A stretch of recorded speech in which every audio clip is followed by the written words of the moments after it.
MLA సీట్లు MP సీట్ల విషయంలో తనకు ఒక ఎజెండా ఉంది.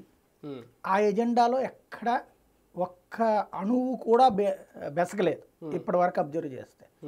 వేమిరెడ్డికి ఇచ్చాడు, తనే అక్కడ వేమిరెడ్డే తిరగబడ్డాడు. వేమిరెడ్డి కోసం కాకుండా అంటే అక్కడ ముగ్గురు ఎమ్మెల్యేలు మార్చమని వేమిరెడ్డి అడిగింది. ముగ్గురులో ఎవరిని మార్చాల. తర్వాత ఇతన్ని తీసుకొచ్చి అనిల్ యాదవ్ని మాత్రం మార్చాడు. అది కూడా నర్సరావుపేట ఎంపీ కోసం తీసుకొచ్చాడు. ముందేమో అతని పేరు నాగార్జున యాదవ్ అని అనుకున్నారు. అతనికి వర్కౌట్ కాదు, మొత్తం హల్చల్ చేయాలి అక్కడ, హడావిడి చేయడం కుదరదు అనుకున్న తర్వాత, ఎందుకంటే డబ్బు శ్రీకృష్ణదేవరాయల దగ్గర డబ్బులతో పోటీ పడగలగడం అనేది ఉండదు అక్కడ. కులంతోనే పోటీ పడాలా, జనంలో మాస్గా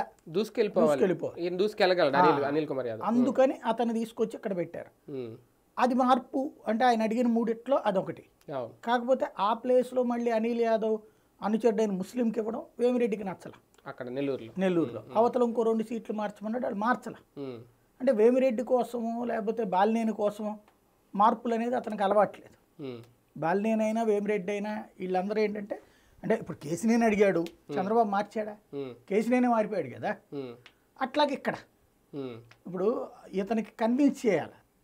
ఇప్పుడు ఫర్ ఎగ్జాంపుల్ తిరువూరులో రక్షణ నిధి ఎమ్మెల్యేగా సిట్టింగ్ ఉన్నాడు, ఉండగానే కేసినేని అడిగాడు మీరు అక్కడ స్వామిదాస్ని ఏమైనా పెట్టుకుంటారా అనేసి.